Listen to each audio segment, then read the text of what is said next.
भरने का एक माध्यम बन गया है। हम सत्ता में आने से पहले बड़े बड़े नारे, बड़ी बड़ी तकरीर करते हैं। हम उन योद्धाओं को, वीरों को, साहसियों का नाम लेते हैं, लेकिन उन योद्धाओं की तस्वीर समाज को मूर्ख बनाने के लिए पार्टियों के ऑफिस पे टंग तो जाती है, लेकिन कोई पार्टी सत्ता में आने के बाद अरे जो चले गए हैं उनका कुछ नहीं कर सकते, तो उनके परिवार के लोगों को तो सम्मानित करके ऐसा कर दो कि उनको अपने पूर्वजों पर इस बात का गम न हो और आने वाली पीढ़ियां प्रेरणा लें कि जो देश के लिए जान देते हैं, ये देश उनके परिवार के लिए अपनी जान लगा देता है। ये प्रेरणा नहीं देते हम लोग।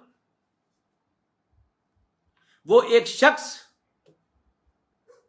जो पिछले 4, 5, 6 साल से, आप तो उसकी मृत्यु हुए भी कोई 3 साल हो गए, 3-4 साल हो गए, वो ये कहता रहा कि मुझे एक किसी सरकार की किसी भी ऐसे डिपार्टमेंट में, मैं ड्राइवर ही जानता हूं, मुझे ड्राइवर रख लो, मैं अपने बच्चों को, अपने पिता को खाना खिला सकूं। हम बहुत बुरे हालात में, खाने को नहीं है, मुझे कोई टेम्परेरी नौकरी दे दो।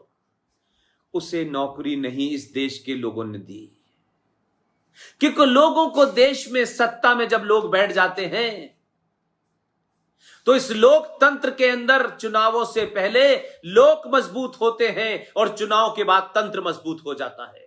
जब तंत्र मजबूत हो जाता है तो लोग नजर नहीं आते, फिर सत्ता का तंत्र में आप फंसते हैं और उसमें आपको क्या मिलना चाहिए, क्या नहीं मिलना चाहिए, आप इसमें इन्वॉल्व हो जाते हैं।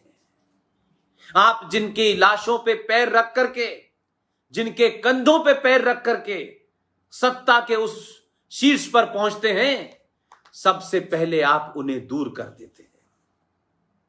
यह दुनिया का ऐसा मुल्क है कि हम अपने बलिदानियों को सिर्फ बातों में, जुमलों में इस्तेमाल करते हैं। हमने कोई आज तक ऐसा डिपार्टमेंट नहीं बनाया, उस डिपार्टमेंट में कोई ऐसे लोग नहीं रखे कि अगर कोई भी एक पक्ष जो पूरे देश में यह काम करे, और उसमें ऐसे मिशनरी लोगों को नहीं लगाया। हमने हजारों डिपार्टमेंट बना दिए, हमने इलीगल तरीके से इस देश में माइनॉरिटी मिनिस्ट्री क्रिएट कर दी, क्योंकि वो वोट का एजेंडा है कि भगत सिंह के पुरुषार्थ के कारण, भगत सिंह के परिवार के बचे हुए लोग और ऊधम सिंह के बचे हुए लोग और भाई परमानंद और लाला लाजपत राय के बचे हुए परिवार के लोग आपके लिए वोट बैंक नहीं है, क्योंकि वो हार जीत में उनकी कोई गिनती नहीं है। जिनकी गिनती है, जो दंगा कर सकते हैं, जो जिहाद फैला सकते हैं, जो देश को तोड़ सकते हैं, जो रेलों में आग लगा सकते हैं, जो बीमारी को फैला सकते हैं, जो चौराहे चौराहे, सड़कें सड़कें रोक करके देश की मजबूत सरकारों को कमजोर कर सकते हैं, हिला सकते हैं, डिगा सकते हैं, झुका सकते हैं, सरकार उनकी बात सुनती है। वो ऊधम सिंह के परिवार के किसी एक वंशज को ड्राइवर की नौकरी नहीं दे पाती है। इसलिए अफसोस है, जब वो नौकरी मांग रहा था, ये तो मैं सरकारों से गुस्सा है। अरे समाज में करोड़ों ऐसे लोग हैं, हजारों बड़े बड़े धनाढ्य हैं भाई। अगर किसी के अंदर इतनी भी ज़र्फ था उसमें कि सरकार एक नौकरी नहीं दे पा रही, एक ड्राइवर की नौकरी नहीं दे पा रही, करोड़ों गद्दारों को, डकैतों को, लुटेरों को, जो कल तक चंबल में डकैत थे, वो आज पार्लियामेंट में भी पहुंच जाते हैं। उनके बच्चे अपना बर्थडे हवाई जहाज में मनाते हैं, बाप दादे जेल में हैं। क्या भारत है ये? और ऊधम सिंह के परिवार का कोई वारिस उसे कोई नौकरी 5,000 की नहीं दे पाया। हम बहुत बड़ी बड़ी बातें करते हैं, हमारे समाज में भी बहुत सारे पाखंडी लोग हैं।